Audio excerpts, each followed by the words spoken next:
আলহামদুলিল্লাহি রাব্বিল আলামিন ওয়াসসালাতু ওয়াসসালামু আলা রাসূলিহিল কারীম ওয়া আলা আলিহি ওয়া সাহবিহি আজমাইন আম্মা বা'দ। আজকে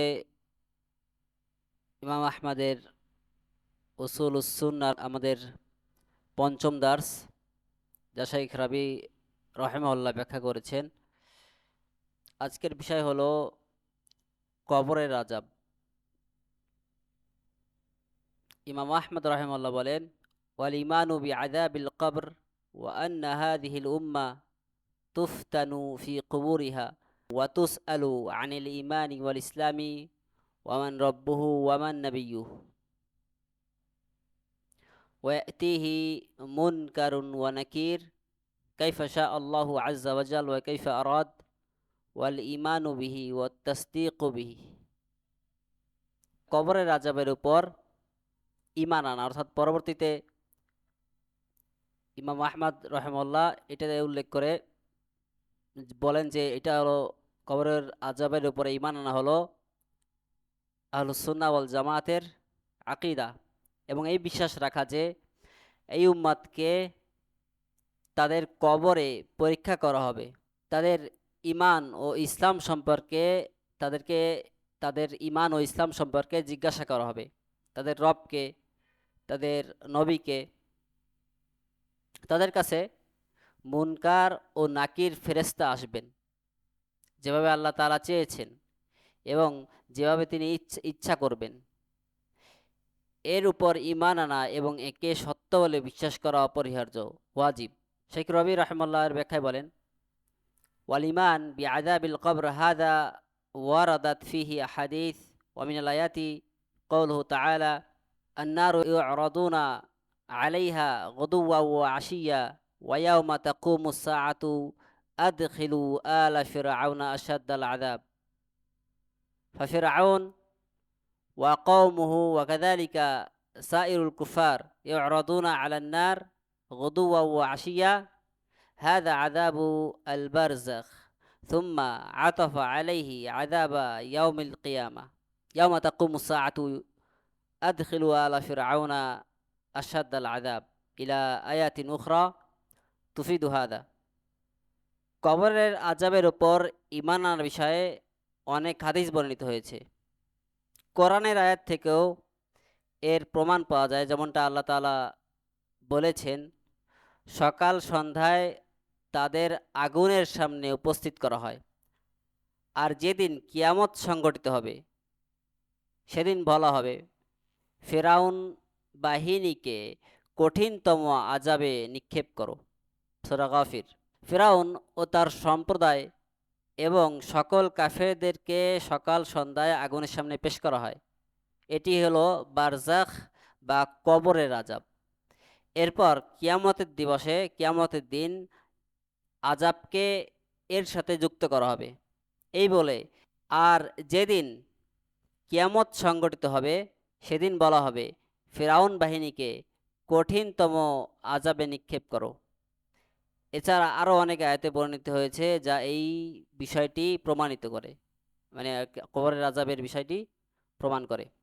ওয়ারাদা ফি আযাবিল কবর আনিন নবী সাল্লাল্লাহু আলাইহি ওয়াসাল্লাম ফি সহিহাইন মাররা আলা কবরাইন ওয়া ক্বাল ইন্নাহুমা লা ইউআযাবান ওয়া মা ইউআযাবানি ফি কাবীর ক্বাল বালা ইন্নাহু কাবীর আম্মা আহাদুহুমা ফাকানা ইয়ামশি বিন নামিমা ওয়া আম্মাল আখার ফাকানা লা ইস্তাতিরু মিনাল বাউল ওয়াকা'a ফি কাবীরা ফা'আযাবাহু আল্লাহু ফিল বারযাখ। হাযা মিনাল আদিল্লাতি আলা আন্না আন-নাস ইউ'আযাবুনা ফিল কবর বিযুনুবিহিম। কবরের আযাব সম্পর্কে রাসূলুল্লাহ সাল্লাল্লাহু আলাইহি ওয়াসাল্লাম থেকে বুখারী ও মুসলিমে এই হাদিস বর্ণিত হয়েছে। তিনি, অর্থাৎ নবী সাল্লাল্লাহু আলাইহি ওয়াসাল্লাম, দুটি কবরের পাশ দিয়ে যাচ্ছিলেন। তখন তিনি বললেন, তাদের দুজনকে আযাব দেওয়া হচ্ছে, তবে কোনো বড় বিষয় নয়। এরপর তিনি বললেন, অবশ্যই তা বড় বিষয়। তাদের একজন চগলখড়ি করে বেড়াতো আর অন্যজন প্রস্রাবের ছিটা থেকে নিজেকে রক্ষা করত না। সে কবিরা গুনাহে লিপ্ত হয়েছিল, তাই আল্লাহ তাকে বারজাকে শাস্তি দিয়েছেন। এটি অন্যতম দলিল যে মানুষকে তাদের পাপের কারণে কবরের আযাব দেওয়া হয়। মিনহা হাদিসুল বারা ইয়ানি আন্নাহু ইয়াতিহি মুনকার ওয়া নাকির ওয়া ইয়াসআলানিহি ফাল মুমিন ইয়াকুল হুয়া মুহাম্মদ রাসূলুল্লাহ জাআনা বিল বায়িনাত ওয়াল হুদা কামা ফি হাদিসি আসমা ফাআমান্না বিহি ওয়াত্তাবা'নাহ। বারা রাদিয়াল্লাহু আনহুর হাদিস থেকে পাওয়া যায় কবরে মুনকার ও নাকির আসবে। মুনকার এবং নাকির নামে দুইজন ফেরেশতা আসবেন এবং তাকে প্রশ্ন করবে, যেমনটা বারা রাদিয়াল্লাহু আনহু থেকে বর্ণিত হয়েছে। আর আসমা রাদিয়াল্লাহু আনহুর হাদিসে বর্ণিত হয়েছে রাদিয়াল্লাহু আনহা যে মুমিন ব্যক্তি বলবে তিনি হলেন মুহাম্মদ সাল্লাল্লাহু আলাইহি সাল্লাম। জিজ্ঞেস করা হবে উনি কে? তখন বলবে তিনি হলেন মুহাম্মদ সাল্লাল্লাহু আলাইহি সাল্লাম, আল্লাহর রাসূল। তিনি আমাদের কাছে স্পষ্ট দলিল ও হিদায়াত নিয়ে এসেছেন। আমরা তার প্রতি ঈমান এনেছি এবং তার অনুসরণ করেছি। ওয়া হাদিসুল বারা ইউসআলু মান রাব্বুহু ওয়া মান নাবিয়্যুহু ওয়া মান রাব্বুকা ওয়ান নাবিয়্যুকা ওয়া মা দীনুকা ফায়াকুলু রাব্বি আল্লাহ ওয়া দীনি আল ইসলাম ওয়া নাবিয়্যি মুহাম্মদ সাল্লাল্লাহু আলাইহি ওয়াসাল্লাম ফায়াকুলু আরাফনাকা লাকাদ কুনতা মুমিনান ফানাম ইন কুনতা লামুমিনান ফায়ু'রাদু আলাইহি মাকআদুহু মিনান নার লাউ কানা কাফিরান থুম্মা ইউকাল আ'ওয়াদাকাল্লাহু বিমাকআদিন ফিল জান্নাহ ফায়াকুলু রাব্বি আকিমিস সাআহ ফায়াকুলু ইনতাযির। বারা রাদিয়াল্লাহু আনহু থেকে এই হাদিস বর্ণিত হয়েছে যে সেখানে বলা হবে তোমার রবকে, তোমার নবীকে এবং তোমার দিন কি? মুমিন ব্যক্তি বলবে আমার রব আল্লাহ, আমার দিন ইসলাম এবং আমার নবী মুহাম্মদ সাল্লাল্লাহু আলাইহি ওয়াসাল্লাম। তখন ফেরেশতাগণ বলবেন আমরা জানতাম যে তুমি মুমিন ছিলে, সুতরাং তুমি মুমিন হিসেবেই ঘুমাও। অতঃপর তাকে জাহান্নামের সেই জায়গাটি দেখানো হবে জাহান্নামের। যদি সে কাফের হতো তাহলে সেই জায়গাটি পেত। অতঃপর বলা হবে আল্লাহ তোমাকে এর পরিবর্তে জান্নাতের একটি স্থান দান করেছেন। তখন সে বলবে হে আমার রব, কিয়ামত কায়েম করুন, অর্থাৎ যাতে আমি জান্নাতে যেতে পারি। তাকে বলা হবে অপেক্ষা করো। ওয়াল কাফির ইয়াতিহিল মালাকান ফায়াসআলানিহি মান রাব্বুকা ওয়া মা দীনুকা ফায়াকুলু হা হা লা আদরি সামি'তুন নাস ইয়াকুলুনা শাইআন ফাকুলতু। আর কাফের ব্যক্তির কাছে দুজন ফেরেশতা আসবে, তাকে প্রশ্ন করবে তোমার রব কে, তোমার দিন কি? সে বলবে হায় হায়, আমি জানি না, আমি মানুষকে যা বলতে শুনতাম আমি তাই বলতাম। ওয়া নাসআলুল্লাহ আসসালামা ফাইন্নাহু ইউখাফু আলা কাসীরিন মিনান নাস লিআন্নাহু লা ইয়ারিফু মা'না আর-রিসালা হাক্কাল মা'রিফা ওয়া লা ইয়ারিফু আন্না মুহাম্মাদান সাল্লাল্লাহু আলাইহি ওয়াসাল্লাম জাআ বিল বায়িনাত ওয়াল হুদা ওয়া লা ইয়ারিফু মা'না লা ইলাহা ইল্লাল্লাহ ওয়া ইন্নামা ওয়াজাদান নাস ইয়াকুলুনা শাইআন ফাকালাহু। আমরা আল্লাহর কাছে নিরাপত্তা ও মুক্তি প্রার্থনা করি, মুক্তি চাই, কারণ অনেক মানুষ এমন আছে তাদের ব্যাপারে এ আশঙ্কা করা হয় কেননা তারা রিসালাতের প্রকৃত অর্থ সঠিকভাবে জানে না। সে জানে না যে মুহাম্মদ সাল্লাল্লাহু আলাইহি ওয়াসাল্লাম সুস্পষ্ট নিদর্শন নিয়ে এসেছেন, দলিল নিয়ে এসেছেন, হেদায়েত নিয়ে এসেছেন। সে লা ইলাহা ইল্লাল্লাহর প্রকৃত অর্থ বোঝে না, বরং সে কেবল মানুষকে যা বলতে শুনেছে সে নিজেও তাই বলে, কিন্তু এর অর্থ সে জানে না।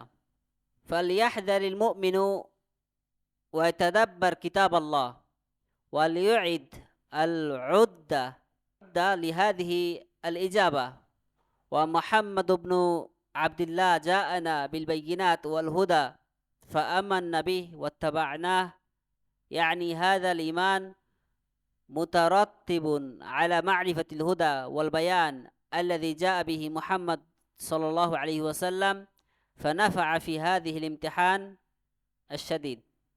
অতএব মুমিন ব্যক্তির উচিত পরকাল সম্পর্কে সতর্ক হওয়া এবং আল্লাহর কিতাব নিয়ে গভীরভাবে চিন্তা ভাবনা করা। আর এই কবরের এই যে প্রশ্ন, এই প্রশ্নের জন্য প্রস্তুতি গ্রহণ করা। মুহাম্মদ ইবনে আবদুল্লাহ সাল্লাল্লাহু আলাইহি ওয়াসাল্লাম আমাদের কাছে প্রকৃত স্পষ্ট নিদর্শন নিয়ে এসেছেন, হেদায়েত নিয়ে এসেছেন, আর আমরা তার প্রতি ঈমান এনেছি এবং তার অনুসরণ করেছি। অর্থাৎ এই ঈমান মূলত মুহাম্মদ সাল্লাল্লাহু আলাইহি ওয়াসাল্লাম যে হেদায়েত ও স্পষ্ট প্রমাণাদি নিয়ে এসেছেন তা জানার উপর নির্ভরশীল। আর এটি সেই কঠিন পরীক্ষা অর্থাৎ কবরের যে প্রশ্ন করা হবে এই সময় উপকারে আসবে, কবরের সওয়াল জবাবের সময়। আর রাসূল আলাইহিস সালাতু ওয়াস সালাম ইয়াকুল ইন্নাকুম তুফতানুনা ফি কুবুরিকুম মিথলা আও করিবা মিন ফিতনাতিদ দাজ্জাল।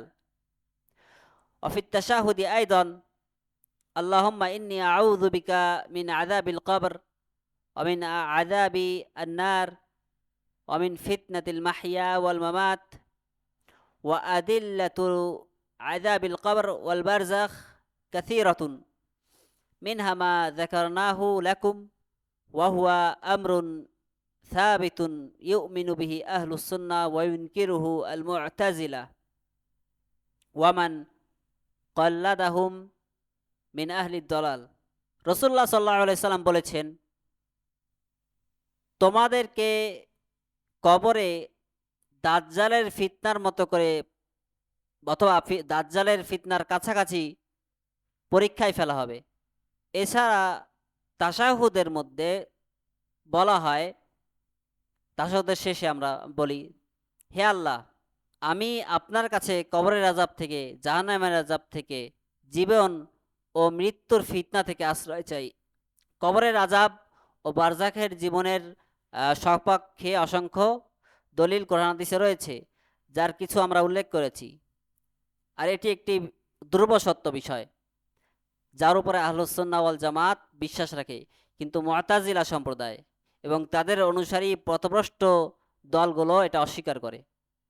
ওয়া ইন্না হাযিহিল উম্মাহ তুফতানু ফি কুবুরিহা ওয়া তুসআলু আনিল ঈমান ওয়াল ইসলাম ওয়া মান রাব্বুহু ওয়া মান নাবিয়্যুহু ওয়া ইয়াতিহি মুনকারুন ওয়া নাকির কাইফা শা আল্লাহু আযজা ওয়া জাল ওয়া কাইফা আরাদ ওয়াল ঈমান বিহি ওয়াত তাসদীক বিহি কাইফা ইয়াদখুলু মুনকার ওয়া নাকির ফিল কবর কাইফা ইয়াশাউল্লাহ আল মালাক ইয়াদখুলু ফির রাহিম ওয়া ইউ'মারু বিআরবা'i কালিমাতিন বিকাতবি রিজকিহি ওয়া আজালিহি ওয়া শাকিয়্যুন আম সাঈদুন ওয়া ইয়াদখুলু ফি আল কবর ওয়া ইয়াসআলু কাইফা মা না'লামু হাযা ইয়া'লামুহু আল্লাহু সুবহানাহু ওয়া তা'আলা ওয়া আখবারা বিযালিকা ফামা আলাইকা ইল্লা আল ঈমান ওয়া মিজাতুল মুমিন আফদালু মাযায়াহু আন্নাহু ইউমিনু বিল গায়ব। আলিফ লাম মিম যালিকাল কিতাবু লা রাইবা ফীহি হুদাল লিল মুত্তাকিন আল্লাযীনা ইউমিনুনা বিল গায়বি ওয়া ইউকিমুনাস সালাতা ওয়া মিম্মা রাযাকনাহুম ইউনফিকুন।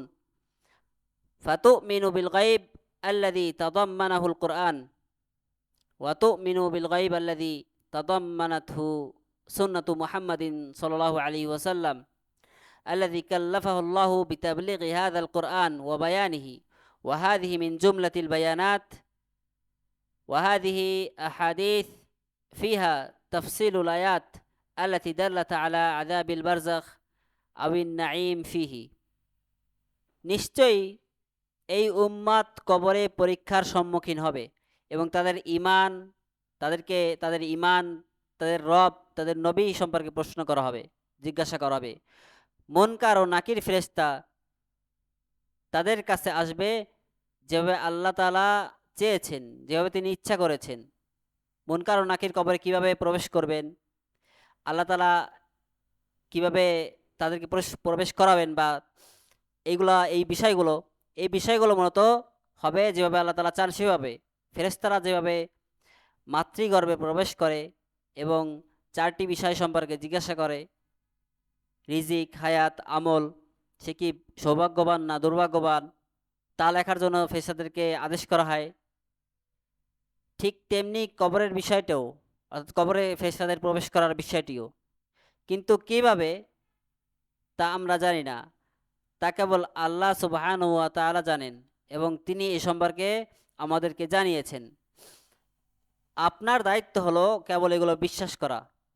মুমিনের সবচেয়ে বড় বৈশিষ্ট্য, সবচেয়ে ভালো একটি বৈশিষ্ট্য হলো সে গায়েব বা অদৃশ্যের উপরে বিশ্বাস স্থাপন করে। যেমন আল্লাহ তাআলা বলেছেন, আলিফ লাম মিম, এটি সেই কিতাব যাতে কোনো সন্দেহ নেই, মুত্তাকিনদের জন্য পথপ্রদর্শক, যারা অদৃশ্যের প্রতি বিশ্বাস রাখে, গায়েবের প্রতি বিশ্বাস স্থাপন করে, সালাত কায়েম করে এবং আমি যা তাদেরকে রিজিক দিয়েছি তা থেকে ব্যয় করে। সূরা বাকারা। অতএব কোরআন ও সুন্নাহর মাধ্যমে প্রাপ্ত অদৃশ্য অর্থাৎ গায়েবের সংবাদগুলোর উপরে আপনাকে ঈমান আনতে হবে। রসুল্লাহ সাল্লাল্লাহু আলাইহি সাল্লামকে আল্লাহ তাআলা কোরআন পৌঁছানো ও তা ব্যাখ্যা করার দায়িত্ব দিয়ে দিয়েছেন। আর কবরের আযাব বা নিয়ামত সংক্রান্ত এই হাদিসগুলো সেই ব্যাখ্যারই অংশ। এবার শাইখ রাবিকে এই বিষয়ে কিছু প্রশ্ন করা হয়েছিল। শাইখ রাবি বলেন, ১ নম্বর প্রশ্ন, সোয়ালুল আউয়াল, আসসালামু আলাইকুম ওয়া রাহমাতুল্লাহ। عثر عن ابن سيرين وأيوب السختياني رحمه الله في الابتعاد عن أهل البدع وعدم سماع حتى قراءة القرآن منهم، كيف تنزل هذه الآثار على أشرطة أهل البدع والحزبيين فلا تسمع أشرطتهم؟ الجواب: هذا التحذير ما جاء عن ابن سيرين وأيوب فقط، جاء من الله ومن رسوله ومن الصحابة ومن التابعين وأئمة الإسلام، وينبغي للضعيف ألا يعرض نفسه للفتن وأن ينأى بنفسه عن أهل البدع। প্রথম প্রশ্ন, আসসালামু আলাইকুম ওয়া রাহমাতুল্লাহ।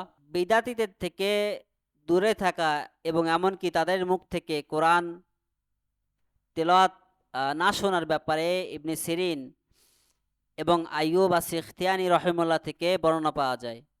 বর্তমানে যারা বিদাতি বা হিজবি, তাদের অডিও রেকর্ড বা ক্যাসেট শোনার ক্ষেত্রে কি এই বিধানগুলো প্রয়োগ করা যাবে, অর্থাৎ তাদের ক্যাসেটগুলো কি শোনা যাবে কিনা? শেখ রাবি উত্তরে বলেন, এই সতর্কতা কেবল ইবনে সিরিন বা আইয়ুব আস-সিখতিয়ানি রহিমাহুল্লাহ থেকে আসেননি, বরং এটি আল্লাহ, তার রসুল, সাহাবায়ে কেরাম, তাবেঈন এবং ইসলামের ইমামদের পক্ষ থেকেও এসেছে।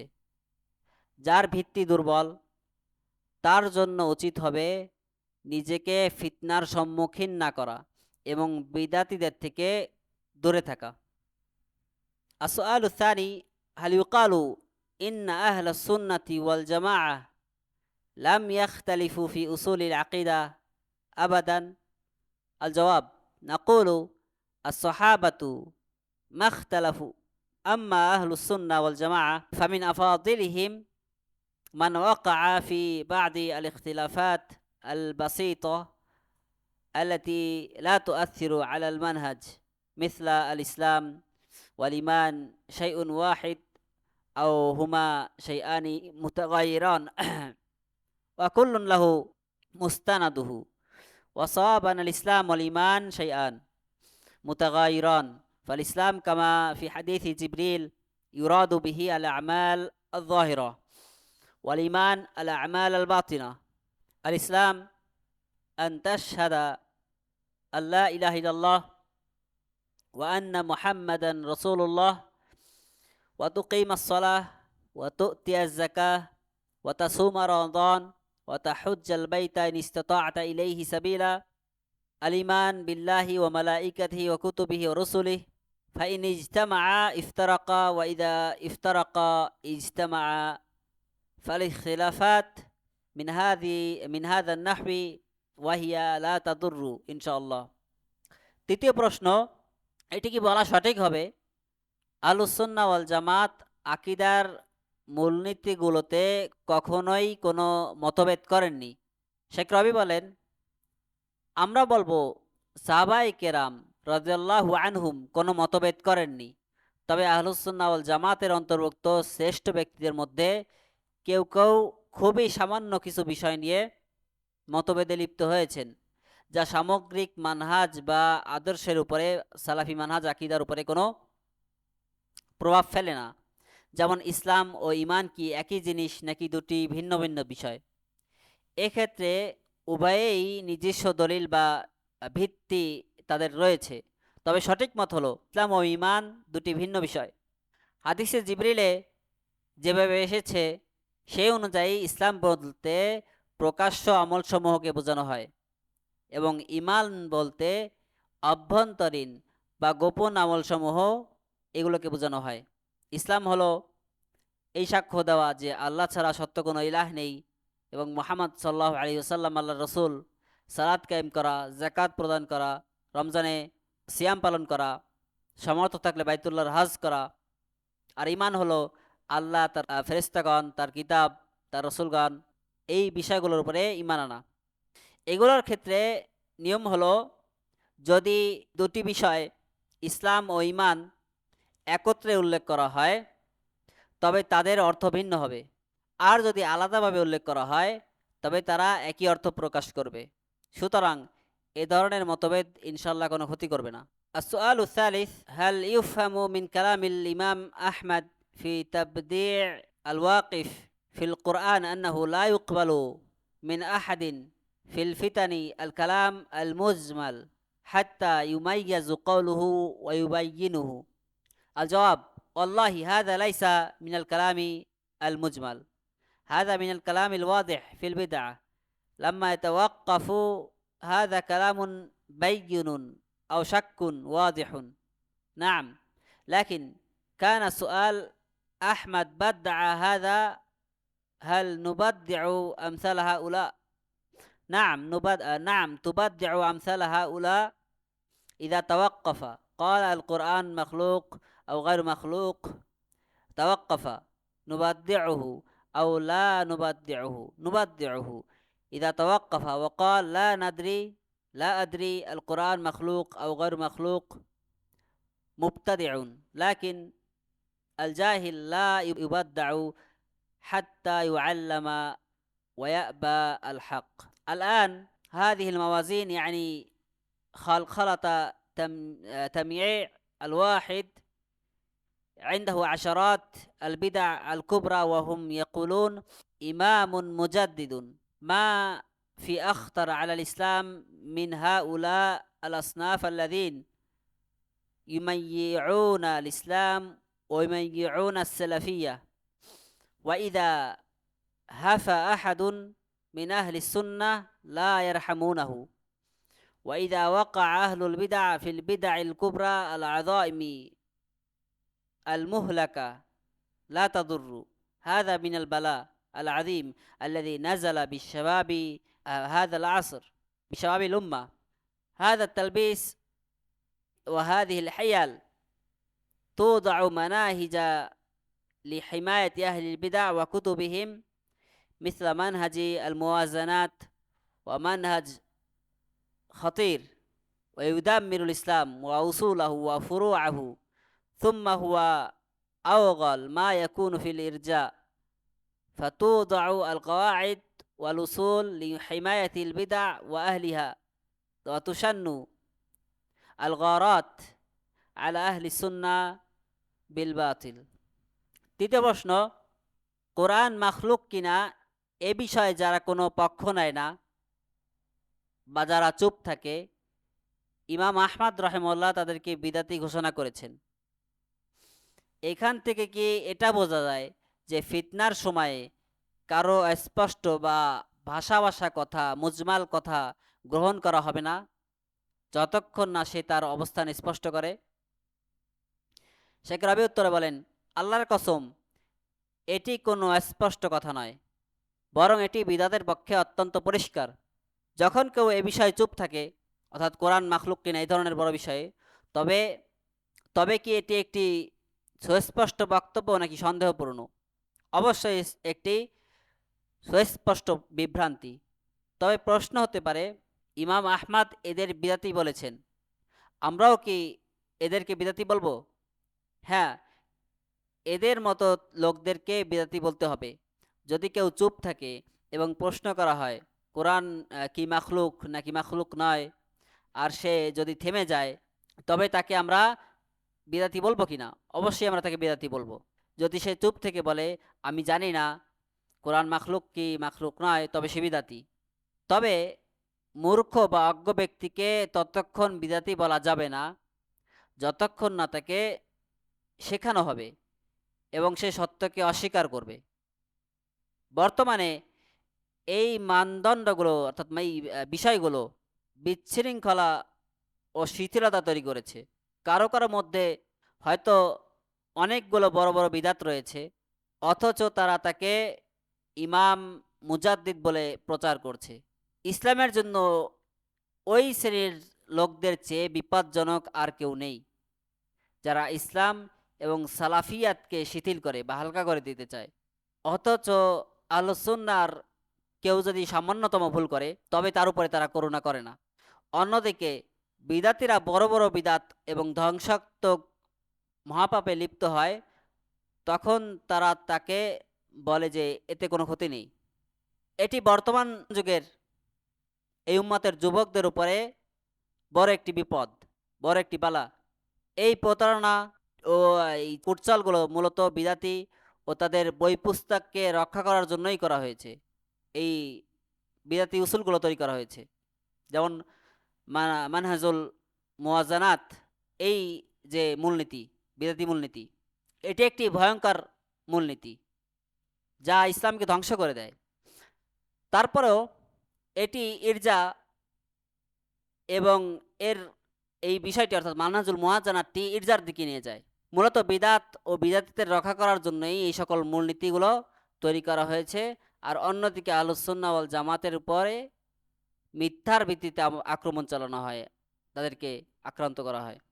আসওয়ালু আর-রাবি', 4 নম্বর প্রশ্ন, মা হিয়া আল কুতুবুল্লাতি তানসাহুনা তালিবাল ইলম বিইক্তিনাইহা ফি মাসআলাতিল কদা ওয়াল কদর?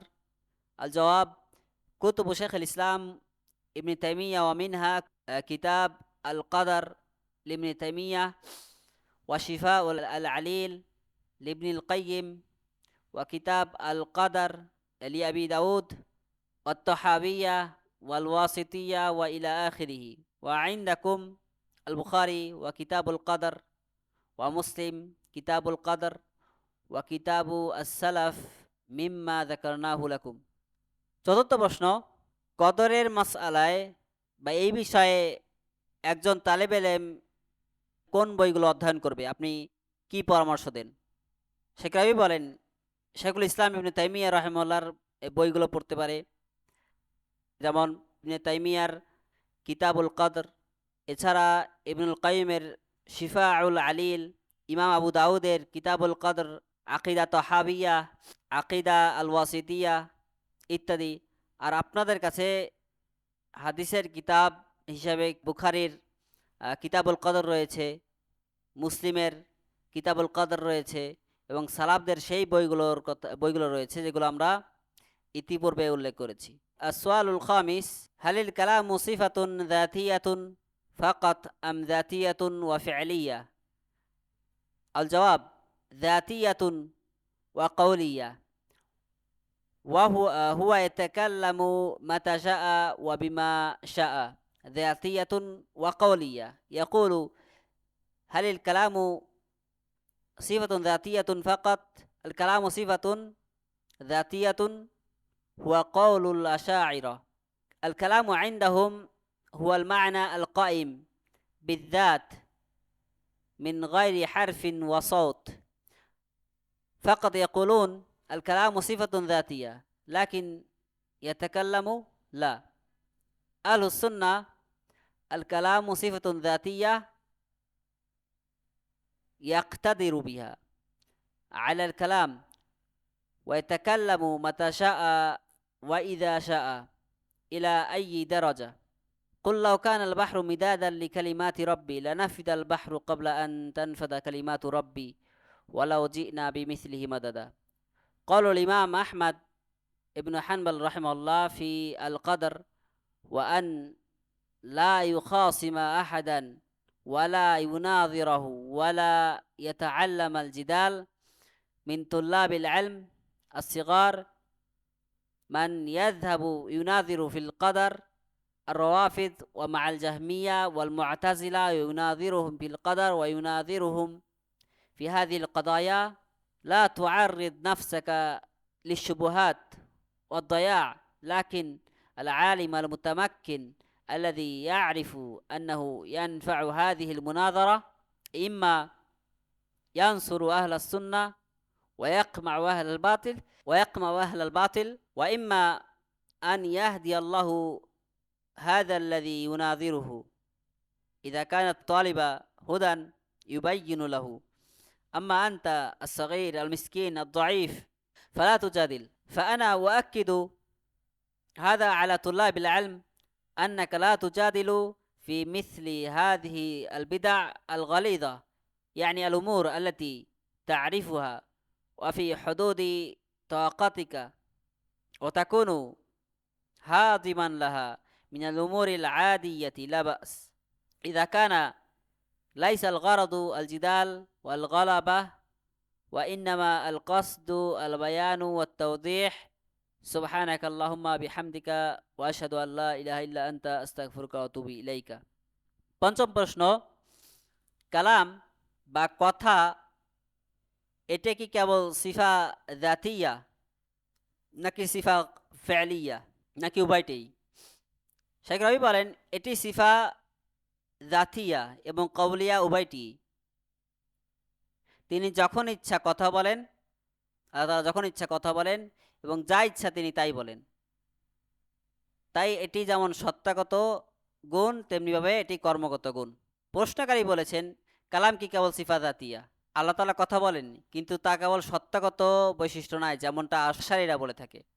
তাদের মত হলো আল্লাহর কালাম হলো, আল্লাহর কথা হলো শুধু মানা, শুধু একটি অর্থ, আল কাইম বিজাত, যা তার সত্তার সাথে থাকে, যা তার সত্তার সাথে অন্তর্ভুক্ত, যা কোনো অক্ষর বা শব্দ নয়। তারা এমনটা বিশ্বাস করে আশারীরা। তারা কেবল এতটুকু বলে যে কালাম একটি সত্তাগত গুণ কিন্তু তিনি সরাসরি কথা বলেন, এটি তারা মানে না। আহলুস সুন্নাহ ওয়াল জামাতের মত হলো কালাম একটি সত্তাগত গুণ যার মাধ্যমে আল্লাহ তাআলা কথা বলেন এবং তিনি যখন ইচ্ছা তখন তো কথা বলেন, যেভাবে ইচ্ছা তিনি তখন সেভাবে কথা বলেন। এর পরিধি কতটুকু, আল্লাহ তাআলা কতটুকু কথা বলেন এর কোনো পরিধি নেই। যেমনটা আল্লাহ তাআলা বলেন যে বলুন আমার রবের কথা লিপিবদ্ধ করার জন্য যদি সমুদ্র কালি হয়ে যায়, তবে আমার রবের কথা শেষ হওয়ার পূর্বেই সমুদ্র নিঃশেষ হয়ে যাবে, যদিও আমি এর সাহায্যে অনুরূপ সমুদ্র নিয়ে আসি। তাকদীর বা ভাগ্যের বিষয়ে ইমাম আহমদ বিন হানবল রাহিমাহুল্লাহর থেকে বক্তব্য হলো এ বিষয়ে কারো সাথে ঝগড়া বা বিতর্কে লিপ্ত হওয়া যাবে না, বিশেষ করে ছোট তালেব ইলমদের জন্য এ বিষয়ে সতর্ক থাকতে হবে।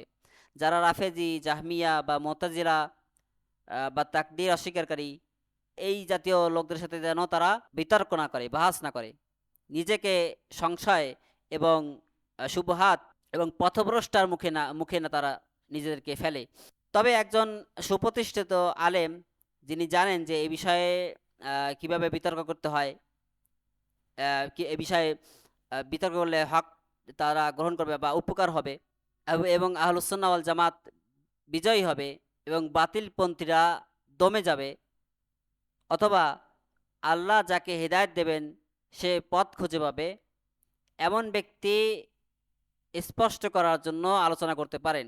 কিন্তু আপনি যদি ছোট, অসহায় ও দুর্বল হয়ে থাকেন জ্ঞানের দিক থেকে, তবে বিতর্ক করবেন না। আমি তালেবে ইলমদেরকে এর উপরে গুরুত্ব দিচ্ছি যে আপনারা এই জাতীয় কঠিন বিষয়ে আপনারা বিতর্ক করবেন না, তবে সাধারণ বিষয়ে যা আপনারা তো এনেছেন এবং আপনার সামর্থ্যের মধ্যে আছে তা নিয়ে আলোচনা করতে কোনো অসুবিধা নেই।